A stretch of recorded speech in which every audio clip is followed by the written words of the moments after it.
হিন্দু পুরাণে দেবদেবীর বিবাহ নিয়ে অনেক অলৌকিক ঘটনা আছে, কিন্তু দেবী মনসার বিবাহের কাহিনী ছিল সম্পূর্ণ আলাদা। আপনি কি জানেন, একজন মুনি দেবী মনসাকে বিয়ে করতে রাজি হয়েছিলেন ঠিকই, কিন্তু রেখেছিলেন তিনটি অত্যন্ত কঠিন শর্ত। আর সেই শর্তের অভাবেই বিয়ের পরদিন দেবী মনসাকে ছেড়ে চলে যান তিনি।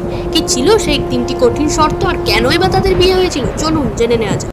মহর্ষি জরৎকারু ছিলেন অত্যন্ত কঠিন এক তপস্বী। তিনি সারা জীবন অবিবাহিত থেকে শুধু ঈশ্বরের আরাধনা করতে চেয়েছিলেন। কিন্তু একদিন ধ্যানে তিনি দেখেন তার পিতৃপুরুষের একটি গভীর খাদে একটি অতি সূক্ষ্ম সুতোই ঝুলছে, আর একটি ইঁদুর সেই সুতো কাটছে।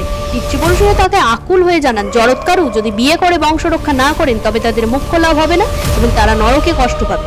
পিতৃপুরুষের উদ্ধার করতে মহর্ষি জরৎকারু বিয়েতে রাজি হন ঠিকই, কিন্তু তিনটি কঠিন শর্ত ছিল। প্রথম, কনের নাম তার নিজের নাম হতে হবে। দেবী মনসার অপর নাম ছিল জরৎকারু। দ্বিতীয়, কনেকে বিনা প্রার্থনায় স্বেচ্ছায় দান করলে তবেই তিনি গ্রহণ করবেন। আর তৃতীয়, সবচেয়ে মারাত্মক শর্ত, বিয়ের পর স্ত্রী যদি কখনো তার অবাধ্য হয় কিংবা কোনো অবস্থাতেই তাকে ঘুম থেকে ডেকে তোলে তবে তিনি তৎক্ষণাৎ তাকে ত্যাগ করবেন।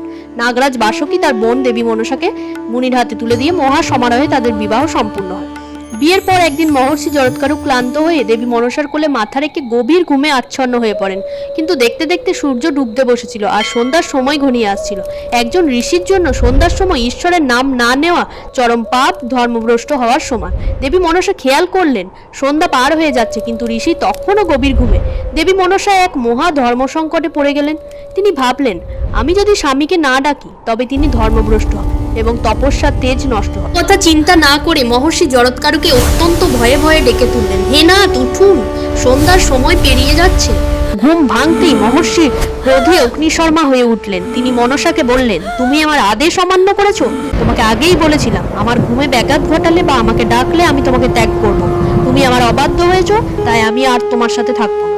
দেবী মনসা হাত জোর করে চোখের জলে অনুনয় বিনয় করলেন।